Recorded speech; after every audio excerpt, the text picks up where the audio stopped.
Picture this. You're scrolling through exotic pet forums at 2 a.m., convinced that owning a 15-foot reticulated python is a personality trait. Your friends warned you, your family staged an intervention, but no, you're different. You've watched every snake documentary on Netflix. You're basically Steve Irwin if Steve Irwin had zero credentials and got his information from TikTok. So you buy the snake. You name it something ironic like Noodles or Cuddles, and for months, everything's fine. Until the one evening you forget to lock the enclosure after feeding time. You walk into your room, the tank is empty, and before your brain finishes the thought, "Where did?" you feel something cold and impossibly strong wrap around your ankle. Welcome to the consequences. Today, I'm walking you through exactly what happens when a constrictor python decides your dinner. And spoiler alert, Hollywood has been lying to you your entire life about this. So grab whatever overpriced caffeine is keeping you functional, and let's explore one of the most misunderstood deaths in the animal kingdom. Here's where I need to call out every movie you've ever watched. In films, python attacks look like slow, dramatic wrestling matches. The hero has time to deliver a one-liner, grab a conveniently placed machete, and save themselves through sheer main character energy. Fun fact, that's complete garbage. A reticulated python strikes at roughly 14 feet per second. For context, the average human reaction time sits around a quarter of a second. By the time your brain registers, "Oh no," you're already wrapped.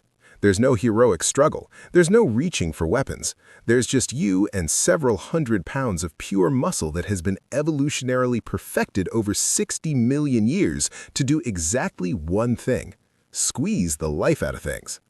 But here's where it gets interesting. That initial grab, you're not getting bitten to death. I know, where's the drama? Pythons aren't venomous. That bite is just the anchor point. Those backward curving teeth, about 80 of them, sink into your flesh and hold you still while the real nightmare unfolds. And bro, those teeth are designed to grip, not kill. Trying to pull yourself free just drives them deeper into your skin. Congratulations, you've literally made everything worse. Classic human move. Now here's where we demolish another myth completely. Movies show pythons crushing bones like some kind of biological trash compactor. Dramatic? Absolutely. Accurate? Not even close. Pythons don't kill through crushing. They kill through something called circulatory arrest. And this part actually matters, so don't skip ahead. Every time you exhale, the snake tightens. Not dramatically, just a little. A gentle ratchet of death, if you will. You breathe out, the coils close that gap. You try to breathe back in, and suddenly there's less room than before. Each exhale is a one-way street. Scientists used to think constrictors simply suffocated prey, just squeezed until breathing stopped. Makes sense, right? But research from 2015 revealed something way more brutal. These snakes are actually cutting off blood flow entirely.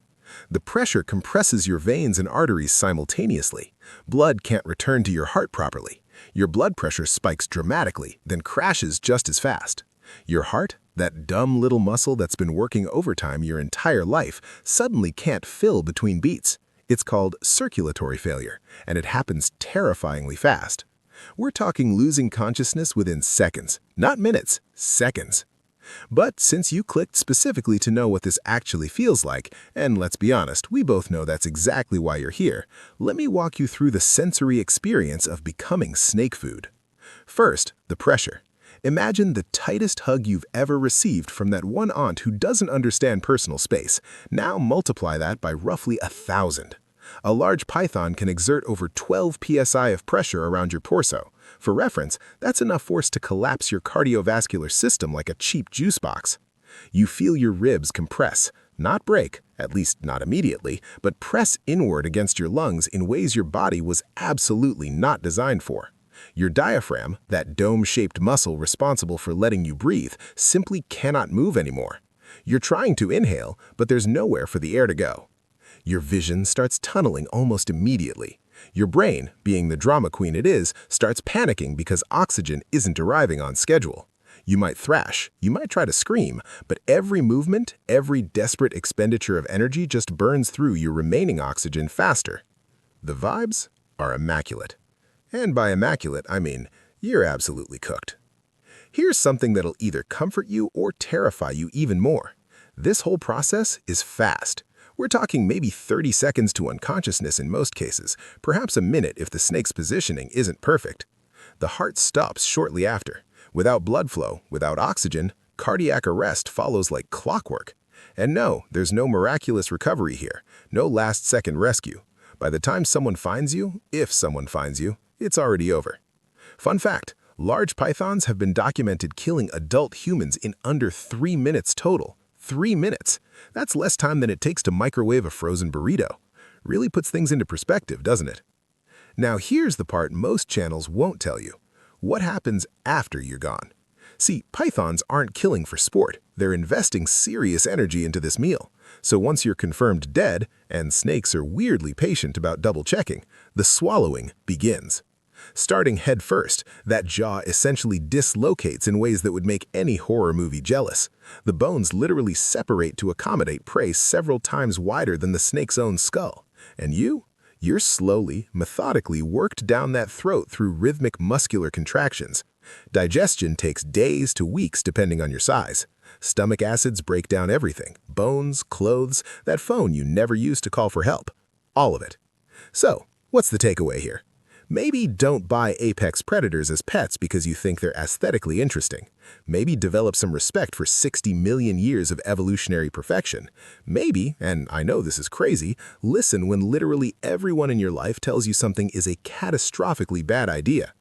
But hey, what do I know? I'm already dead. I've got my eternal coffee to drink and an infinite supply of questionable human decisions to judge from the other side. If you want to keep exploring the worst ways to go, and let's be real, if you made it this far, you're definitely the type who does, hit that subscribe button. I'll be here every week, ghost roasting every terrible choice that leads to an early checkout. See you on the other side. Literally.